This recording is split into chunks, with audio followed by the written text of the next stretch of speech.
Bapak Ibu Saudara-saudara yang Tuhan Yesus kasihi, Shalom, salam dari Bogor Baru. Pada kesempatan ini, saudara yang dikasihi Tuhan, saya melanjutkan pada kesempatan ini saya melanjutkan renungan dari kitab Rut, dan hari ini kita akan melihat kebenaran firman Tuhan dari Rut pasal 2 ayat 18 sampai 23. Nah, Bapak Ibu Saudara-saudara sekalian, konteks dari perikop ini yaitu ketika Rut dan Naomi telah kembali ke Bethlehem. Mereka pulang dari Moab dan kembali ke Bethlehem, dan mereka memasuki satu era yang baru dalam kehidupan keluarga mereka, yaitu era di mana mereka tidak punya apa-apa dan kemudian mereka mulai bekerja mencari nafkah di tengah-tengah keadaan di mana Tuhan telah memulihkan Bethlehem. Saudara sekalian, Bethlehem adalah rumah roti, ya, dan arti dari rumah roti itu artinya rumah yang diberkati oleh Tuhan dengan gandum yang melimpah. Dan bagi mereka yang tinggal di Bethlehem, mereka menikmati itu dan kemudian mereka menjadi saluran berkat. Jadi rumah roti itu artinya bahwa rumah yang diberkati oleh Tuhan dengan makanan yang cukup, bahkan makanan yang melimpah. Dan karena diberkati oleh Tuhan, maka mereka yang diberkati itu menjadi saluran berkat, menjadi saluran kebaikan Tuhan kepada orang yang lain. Saudara-saudara sekalian, seringkali sebagai orang Kristen kita melihat kebaikan atau karunia Tuhan, karunia yang Tuhan berikan kepada kita itu terbatas pada keselamatan. Memang keselamatan itu begitu penting dibandingkan dengan anugerah yang lain yang Tuhan berikan, maka keselamatan itu begitu penting. Apa gunanya seseorang memiliki harta yang banyak di dunia ini kalau dia tidak selamat, tapi kalau dia hilang keselamatan. Artinya kalau Anda bandingkan keselamatan kekal, kehidupan kekal dibandingkan dengan yang lain, maka keselamatan itu harus yang diutamakan. Tapi seringkali kita di dunia ini lebih mementingkan kebaikan-kebaikan yang lain, kenyamanan-kenyamanan yang lain, kehidupan yang penuh dengan berkat di dunia ini dibandingkan dengan keselamatan. Sehingga pada akhirnya kita fokus pada apa yang kita miliki, properti yang kita miliki itu, dan kita lupa bahwa properti yang kita miliki itu hanya berkat sementara yang Tuhan berikan bagi kita selagi kita di sini, selagi kita masih ada di dunia ini. Kita lupa bahwa berkat itu harus kita ekspresikan dengan cara berkat itu adalah dari Tuhan, dan berkat Tuhan itu kita harus ekspresikan itu dalam kehidupan kita dalam wujud membagi atau memberikan itu kepada orang lain. Bapak Ibu Saudara-saudara sekalian, memang keselamatan diwujudkan kepada kita, ya, dan itu yang paling terutama, ya, karunia yang paling terutama yang Tuhan berikan kepada kita, yang kita capai bukan karena perbuatan baik kita, bukan karena kesalehan kita, tapi yang kita dapatkan itu hanya karena anugerah yang Tuhan berikan kepada kita. Itu prinsip iman Kristen yang luar biasa, yang membedakan iman Kristiani dibandingkan dengan non-Kristiani atau iman-iman yang lain. Saudara sekalian, dalam keselamatan, dalam anugerah keselamatan yang Tuhan berikan itu perlu diwujudkan di tengah-tengah dunia ini. Dan salah satu mewujudkannya itu, yaitu mengekspresikan itu dalam bentuk kebaikan Allah, ya, kasih karunia, kasih kebaikan Tuhan, ya, kebaikan Tuhan, ya, kasih karunia yang adalah kebaikan Tuhan, kebaikan Allah, yang perlu diwujudkan di dalam kehidupan kita ini, kehidupan Anda dan saya. Mengapa? Karena kita telah menerima anugerah keselamatan, anugerah yang paling utama. Anugerah yang paling utama itu anugerah keselamatan, dan karena kita memiliki itu, kita bisa mewujudkan, mengekspresikan itu dalam kehidupan kita, dalam bentuk kebaikan Allah. Nah, saudara, tema kita pada hari ini yaitu tentang rumah roti yang menjadi sumber kebaikan Allah. Bethlehem yang menjadi sumber kebaikan Allah. Seperti tadi saya sampaikan, kita akan melihat itu dari Rut pasal 2 ayat 18 sampai 23. Bapak Ibu Saudaraku, saya akan membaca secara cepat. Rut pasal 2 ayat 18 sampai 23 yang demikian bunyinya. Diangkatnya lah itu, lalu masuklah ia ke kota. Sisa gandum yang dikumpulkan oleh Rut, ya, atau hasil kerja Rut hari itu, dia masuk ke kota ketika mertuanya melihat apa yang dipungutnya itu, Dan ketika dikeluarkannya dan diberikannya kepada mertuanya, sisa yang ada setelah kenyang itu, sisa makanannya setelah dia makan, maka berkatalah mertuanya kepadanya, di mana engkau memungut dan di mana engkau bekerja hari ini, diberkatilah kiranya orang yang telah memperhatikan engkau ini. Lalu diceritakannya lah kepada mertuanya itu pada siapa ia bekerja. Katanya nama orang pada siapa aku bekerja hari ini ialah Boas. Sesudah itu berkatalah Naomi kepada menantunya, diberkatilah kiranya orang itu oleh Tuhan yang rela mengaruniakan kasih setianya, yang rela mengaruniakan kasih setianya kepada orang yang hidup dan yang mati. Lagi kata Naomi kepadanya, orang itu kaum kerabat kita, dialah salah seorang yang wajib menebus kita. Lalu kata Rut perempuan Moab itu, lagi pula ia berkata kepadaku, tetaplah dekat pengerja-pengerjaku sampai mereka menyelesaikan seluruh penyabitan ladangku. Lalu berkatalah Naomi kepada Rut menantunya itu, ya anakku, sebaiknya engkau keluar bersama-sama dengan pengerja-pengerjanya perempuan supaya engkau jangan disusahi orang di ladang lain. Demikianlah Rut tetap dekat pada pengerja-pengerja perempuan Boas untuk memungut sampai musim menuai jelai dan musim menuai gandum telah berakhir. Dan selama itu ia tinggal pada mertuanya. Saudara, demikian jauhlah pembacaan kita. Rut pasal 2 ayat 18 sampai ayatnya yang ke-23. Bapak Ibu Saudara-saudara sekalian, tadi saya sebutkan bahwa tema besar dari perikop ini atau renungan ini yang bisa saya pelajari dan saya bagikan kepada Anda, yaitu bahwa rumahmu atau keluargamu adalah rumah roti dan tempat untuk mengekspresikan kasih Tuhan. Rumahmu, entitasmu, tempat engkau bekerja, tempat engkau hidup adalah rumah roti, adalah Bethlehem. Tempat kamu mengekspresikan kasih Tuhan kepadamu di tengah-tengah dunia ini atau kepada orang lain.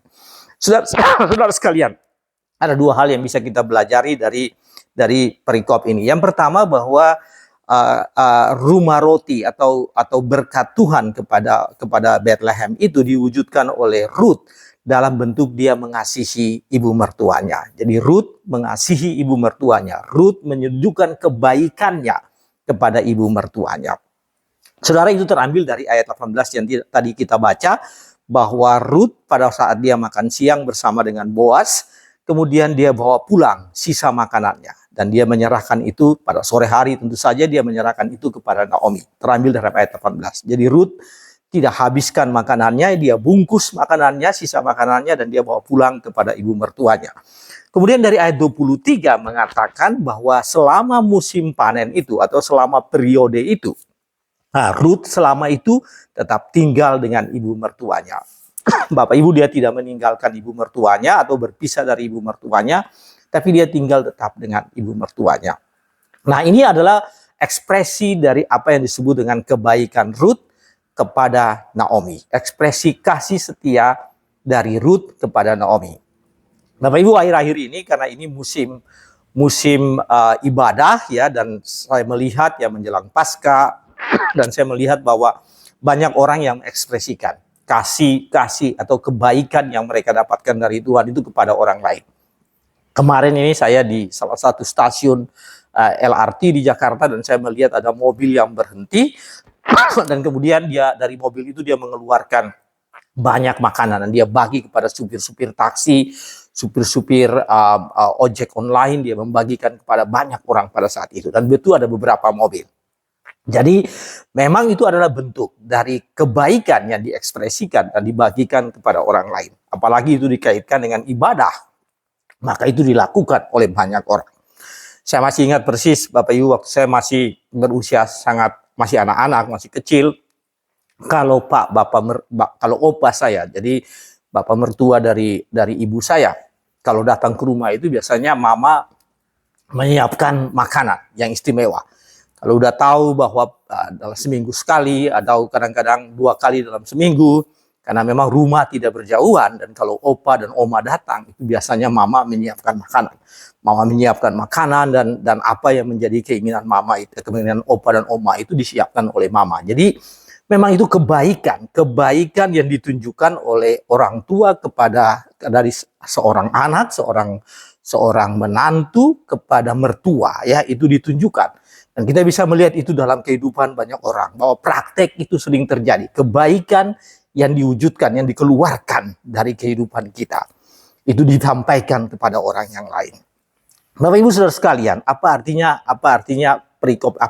poin ini, perikop ini bagi kita, yaitu bahwa kebaikan ditunjukkan oleh Ruth kepada ibu mertuanya. Kebaikan itu ditunjukkan dan dia mau hidup bersama-sama dengan mertuanya, tetap hidup dengan mertuanya, dan dia mau membawa pulang makanan dari tempat pekerjaannya itu kepada ibu mertuanya. Apa artinya ini bagi kita? Ya, artinya bagi kita bahwa mengasihi orang dalam keluarga, ya, mertua, orang tua, ya, memperhatikan kebutuhan mereka, itu adalah bentuk dari kebaikan yang kamu harus berikan kepada mereka, ya, karena kamu telah diberkati oleh Tuhan. Jadi kebaikan itu harus dimunculkan, harus ada dalam kehidupanmu. Bapak Ibu, khususnya kepada Anda yang masih ada orang tua di dunia ini, jangan tinggalkan orang tuamu karena alasan apapun. Harus memperhatikan mereka, karena itu sangat penting. Bahkan itu ada di dalam bagian dari ajaran, ya, yang ada dalam Alkitab Perjanjian Lama dan Perjanjian Baru. Ya, hormatilah orang tuamu.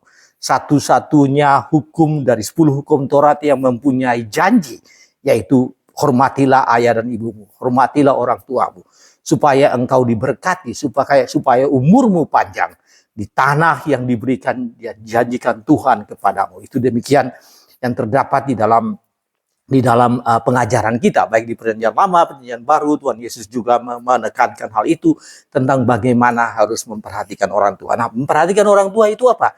Seperti apa yang dilakukan oleh Ruth, menunjukkan kebaikanmu kepada mereka. Ya, kasih setiamu itu diwujudkan dalam bentuk kebaikan sehari-hari. Apa yang bisa dilakukan kepada orang tuamu atau keluargamu, itu yang bisa, yang harus kamu lakukan dalam kehidupanmu. Saudara, itu adalah tadi rumah roti yang diberkati menjadi sumber berkat sehingga engkau memperhatikan orang lain, engkau memberikan kebaikan itu kepada orang lain.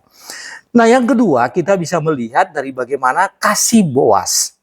Kalau tadi Ruth kepada ibu mertuanya Naomi, yang kedua yaitu Boas kepada Naomi dan Ruth. Jadi Boas mewujudkan kebaikan Tuhan itu dalam bentuk kasihnya, dalam bentuk apa yang dia berikan bagi Naomi dan Ruth. Saudara, dalam ayat 20, saya akan membaca ayat 20, karena ayat 20 ini menjelaskan tentang hal itu, ya, menekankan tentang hal itu. Ini satu pujian dari Naomi, tapi ini menceritakan bagaimana kebaikan Boas itu kepada keluarga ini, Naomi dan Ruth. Ayat 20 mengatakan demikian.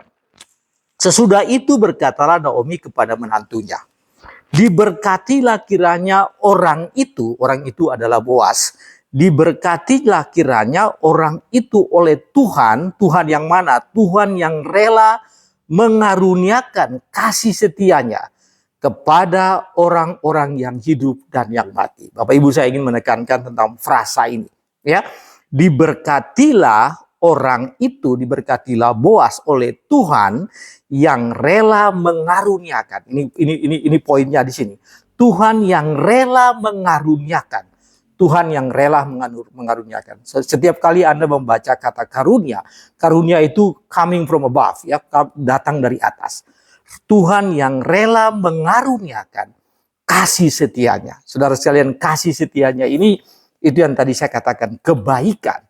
Kasih setia Tuhan ini disebut dengan kebaikan kepada orang yang hidup dan yang mati. Naomi menyampaikan hal ini sebelumnya. Naomi mengatakan bahwa ketika suaminya Elimelek, kemudian anaknya meninggal, kedua anaknya meninggal, Naomi merasakan seolah-olah kasih setia, kebaikan Tuhan itu tidak ada lagi kepadanya. Sekarang Naomi menyampaikan itu, berbalik dari apa yang dia alami sebelumnya, apa yang dia katakan sebelumnya. Sekarang Naomi mengatakan bahwa Tuhan begitu baik, penuh kasih setia, dan kasih setia kepada orang yang hidup dan yang mati. Itu pengakuan Naomi, pengakuan iman Naomi tentang hal itu. Bapak Ibu saudara-saudaraku, tapi kalau Anda perhatikan ayat 20 selanjutnya, ayat 20 itu mengatakan demikian. Lagi kata Naomi kepadanya, orang itu adalah kerabat kita. Dialah salah seorang yang wajib menebus kita. Jadi Naomi ingin menyatakan kepada Ruth bahwa berkat yang kasih setia kebaikan Tuhan itu diperoleh oleh mereka dari Tuhan melalui Boas. Ya, jadi Boas yang sudah diberkati dan kemudian itu turun diwujudkan dalam praktek kehidupan Boas, dan salah satunya diwujudkan kepada Naomi dan Ruth. Bapak Ibu Saudara sekalian, di dalam Alkitab kata kebaikan Tuhan, kasih karunia ini ya, jadi disebutkan di sini mengaruniakan kasih setianya. Jadi karunia kasih setia. Karunia kasih setia. Karunia kasih setia ini di dalam bahasa Ibrani itu berarti adalah hesed. Dan hesed ini adalah sesuatu yang memang digunakan pada zaman Perjanjian Lama ya.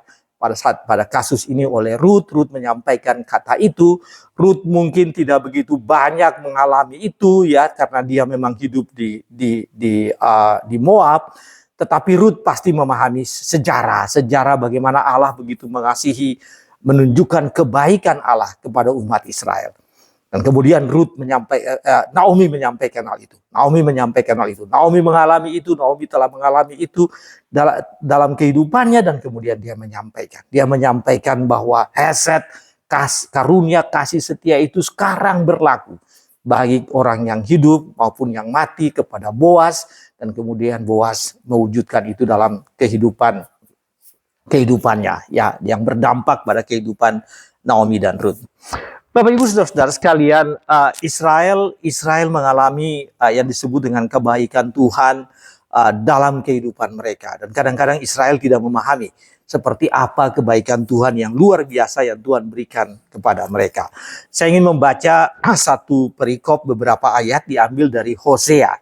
Hosea ini Bapak Ibu di zaman Perjanjian Lama, dan Hosea ini pada saat beberapa atau bernubuat sejaman dengan Amos, beberapa tahun sebelum Israel Utara atau kerajaan Israel atau Samaria jatuh ke tangan Asyur, atau kita bisa sebut juga sebelum Yerusalem jatuh ke tangan Babilonia. Jadi pada saat itu Nabi Hosea bernubuat. Dan saya akan baca dari Hosea pasal 11 ayat 1 sampai 4. Dan demikian bunyinya. Nah, ini menjelaskan tentang karunia kasih setia, ya, karunia kasih setia yang luar biasa yang Tuhan berikan kepada Israel. Bunyinya demikian. Judul dari perikop ini Bapak Ibu adalah kasih Tuhan mengalahkan kedegilan orang Israel. Ketika Israel masih muda, kukasihi dia, dan dari Mesir kupanggil anakku itu. Makin kupanggil mereka, makin pergi mereka itu dari hadapanku. Saudara, ini perhatikan ini. Makin kupanggil mereka, sangat kukasihi dia, makin kupanggil mereka, mereka makin pergi dari hadapanku. Mereka mempersembahkan korban kepada para Baal dan membakar korban kepada patung-patung. Padahal akulah yang mengajar Efraim. Efraim artinya Israel atau Yakub. Padahal akulah yang mengajar Efraim berjalan dan mengangkat mereka di tanganku. Tetapi mereka tidak mau insaf bahwa aku menyembuhkan mereka. Saudara, ini ayat 4. Aku menarik mereka dengan tali kesetiaan. Ini yang disebut dengan karunia kasih setia Tuhan. Ya, karunia kebaikan Tuhan yang begitu hebat. Aku menarik mereka dengan tali kesetiaan. Saudara, ini ilustrasi dari ayat 4 ini. Aku menarik mereka dengan tali kesetiaan seperti seseorang yang tenggelam, sudah mau tenggelam karena dia tidak bisa berenang dan sudah mau dimakan oleh air, ya, ditenggelamkan oleh air. Tapi kemudian ada yang membuang apa yang disebut dengan lifeline, tali pelampung untuk menyelamatkan. Nah, ini kira-kira hampir sama menggambarkan ayat 4 ini. Aku menarik mereka dengan tali kesetiaan. Mereka udah hampir binasa, mereka sudah hampir tenggelam, tapi aku menarik mereka dengan tali kesetiaan dan dengan ikatan kasih. Itu terdapat dalam ayat 4. Hosea pasal 11 ayat 4. Bapak Ibu, itulah yang disebut dengan hesed. Hesed yang tadi saya sebutkan dengan karunia kasih setia, ya, karunia yang seperti di dalam Rut pasal 2 tadi mengatakan bahwa ini adalah karunia yang diberikan Tuhan kepada orang yang hidup dan yang mati. Itu yang disampaikan oleh Naomi. Mengaruniakan kasih setia, kebaikan Tuhan yang dikaruniakan. Sehingga itu seperti orang yang sudah mau tenggelam, kemudian tali, ya, lifeline dibuang, tali yang ada pelampung dibuang untuk menarik. Dan itu tadi terambil dalam kitab Hosea yang menjelaskan tentang hal itu. Hosea pasal 11 ayat 4 menjelaskan bahwa mereka sudah mau tenggelam, tapi aku melemparkan taliku, tali kesetiaanku untuk menyelamatkan mereka. Apa yang disebut dengan karunia kasih setia dari Tuhan. Karunia kebaikan yang Tuhan berikan. Saudara-saudaraku, di dalam perjanjian baru, terutama di dalam surat Paulus kepada jemaat di Korintus, Paulus kembali menekankan tentang hal ini, ya, tentang kasih karunia yang luar biasa yang Tuhan yang sudah dirasakan oleh jemaat di Makedonia, ya. Saya ingin jelaskan kepada Anda. Diambil dari 2 Korintus pasal 8, 2 Korintus pasal 8 ayat 1 sampai ayat keempat. Kita akan lihat 2 Korintus pasal 8 ayat 1. Bunyinya demikian. Pelayanan kasih. Saudara-saudara, kami hendak memberitahukan kepada kamu tentang kasih karunia. Nah, kasih karunia ini adalah tadi karunia kebaikan tadi, ya. Kasih karunia yang dianugerahkan. Ini sama persis, ya, anugerah kasih karunia, anugerah kasih setia. Dan Paulus menggunakan bahasa yang sama, ya, kalimat yang sama, frasa yang sama. Kami hendak memberitahukan kepada kamu tentang kasih karunia yang dianugerahkan kepada jemaat-jemaat di Makedonia. Jadi jemaat-jemaat di Makedonia, dan saudara, jemaat di Makedonia itu adalah jemaat yang ada di Filipi dan Tesalonika, itu daerah Makedonia. Korintus ini jemaat-jemaat yang berada di Akaya. Korintus, Athena itu adalah jemaat-jemaat di Akaya. Jadi kepada jemaat-jemaat di Makedonia, kepada jemaat-jemaat di Filipi dan di Tesalonika itu mereka memiliki kasih karunia dari Tuhan. Selagi dicobai dengan berat dalam berbagai penderitaan, sukacita mereka meluap, dan meskipun mereka sangat miskin, namun mereka kaya dalam kemurahan. Saudara, sangat miskin tapi kaya dalam kemurahan. Aku bersaksi bahwa mereka telah memberi menurut kemampuan mereka, bahkan melampaui kemampuan mereka. Kemudian ayat 4 mengatakan, dengan kerelaan sendiri mereka meminta dan mendesak kepada kami. Jadi jemaat-jemaat di Makedonia mendesak kepada Paulus, mendesak kepada kami supaya mereka juga beroleh kasih karunia untuk mengambil bagian dalam pelayanan kepada orang-orang kudus. Saudara, ini luar biasa, ya, jemaat yang berada di Makedonia, yaitu yang berada di Filipi dan Tesalonika ini, mereka menyampaikan kepada Paulus bahwa mereka ingin mewujudkan itu. Meskipun mereka miskin, mereka nggak punya apa-apa. Jadi ini agak berbeda dengan Boas tadi, ya. Mereka nggak punya apa-apa, tapi mereka mau mewujudkan kasih karunia itu. Apa yang disebut dengan kasih karunia, kesetiaan, kebaikan Tuhan. Kebaikan Tuhan itu mereka rasakan dan mereka ingin mewujudkan itu di dalam kehidupan mereka. Saudara-saudara sekalian, apa artinya bagian kedua ini, ya? Bagaimana kasih karunia yang diwujudkan? Tadi kita baca dari Hosea, kita baca dari 2 surat Paulus kepada jemaat di Korintus, bahwa itu merupakan wujud dari setiap orang yang dia sampaikan, dia wujudkan, dia kemukakan itu kepada orang lain. Dia ekspresikan itu kepada orang lain dalam bentuk kebaikan. Kalau orang-orang yang tadi berada di Makedonia itu, dia wujudkan itu dalam bentuk meminta supaya meskipun dia dalam keadaan kekurangan, ya, dalam miskin, bahkan dikatakan penderitaan, kemiskinan, tapi mereka mau ikut ambil bagian dalam pelayanan untuk orang-orang kudus, untuk menjangkau orang-orang kudus. Itulah yang disebut dengan ekspresi kasih karunia yang sudah dirasakan. Dan kemudian kebaikan itu harus dibagi di dalam kehidupan, diekspresikan dalam kehidupan dengan cara menyampaikan itu, membagi itu kepada orang lain.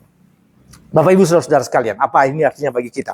Artinya bagi Anda yaitu mengasihi orang lain karena kasih karunia yang sudah Anda terima itu adalah satu keharusan.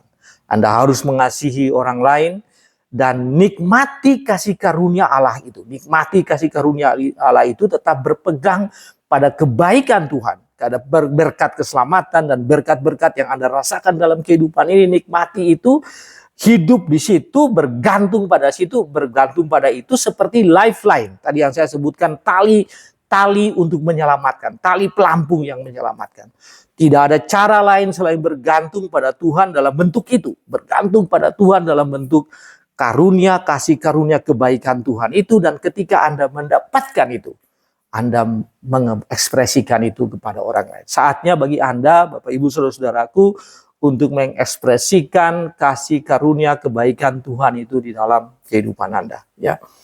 Seperti jemaat di Makedonia, jangan seperti apa yang dikatakan oleh kitab Hosea tadi, Nabi Hosea, orang Israel yang sudah dipanggil pergi, sudah diselamatkan tetapi juga pergi menyembah Baal, sudah diberikan kebaikan tapi tetap mereka memberontak dan berlari daripada Tuhan. Tapi jadilah seperti jemaat yang berada di Makedonia, yang berada di Filipi dan ada di Tesalonika.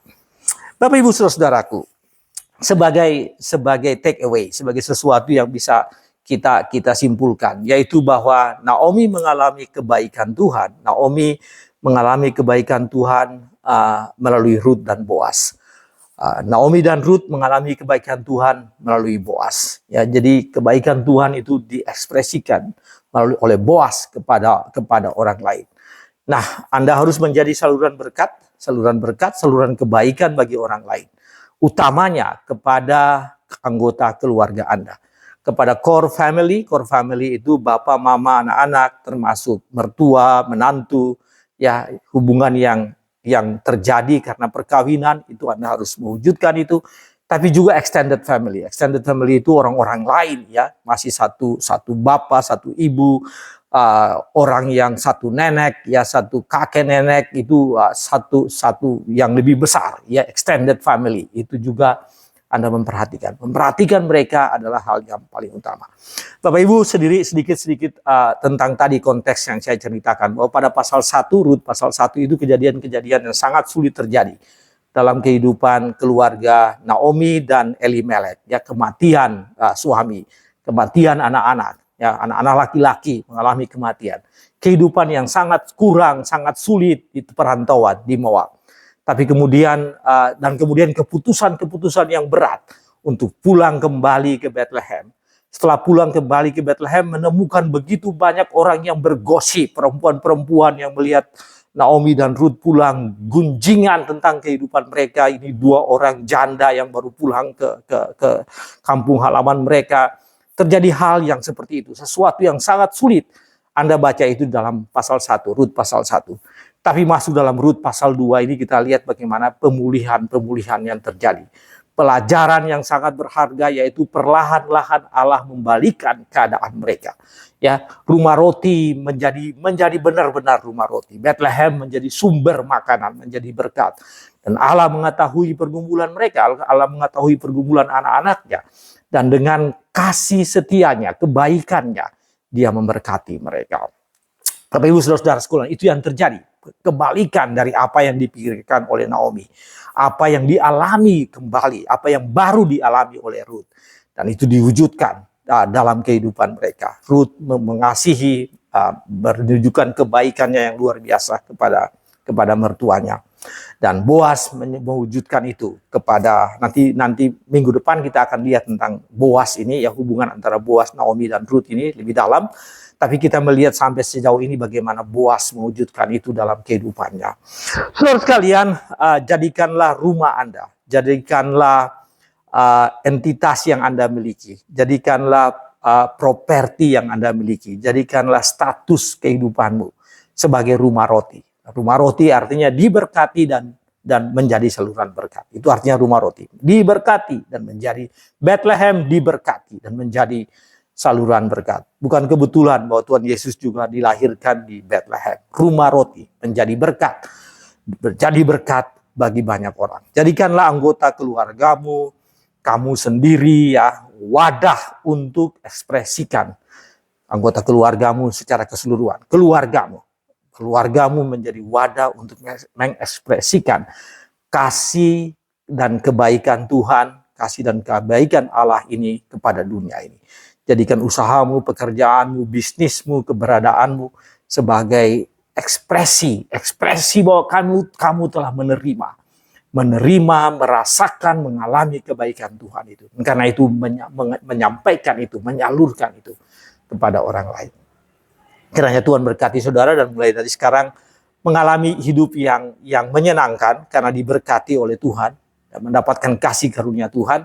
Tidak hanya seperti Boas, tapi juga seperti jemaat di Makedonia. Saudara, kalau hanya ngomong seperti Boas, Anda bisa melakukan itu. Tapi bagaimana kalau jemaat di Makedonia? Jadilah juga seperti jemaat di Filipi dan Tesalonika. Dalam kekurangan pun, biarlah kami menjadi bagian untuk melayani orang-orang kudus. Itu kata permintaan mereka, request atau permintaan mereka kepada Paulus. Dalam kekurangan pun, dalam kelebihan, dalam seluruh keadaan, jadilah saluran kasih kebaikan kepada orang lain. Dengan demikian apa saudara sekalian? Seperti Naomi yang merasakan itu dari Boas, kemudian dia memuliakan Bapa di sorga. Kalau Anda melakukan itu, orang yang menerima itu memuliakan Bapa di sorga. Allah pencipta langit dan bumi melalui Tuhan Yesus Kristus, yang kita percaya melalui Tuhan Yesus Kristus, Juru Selamat kita.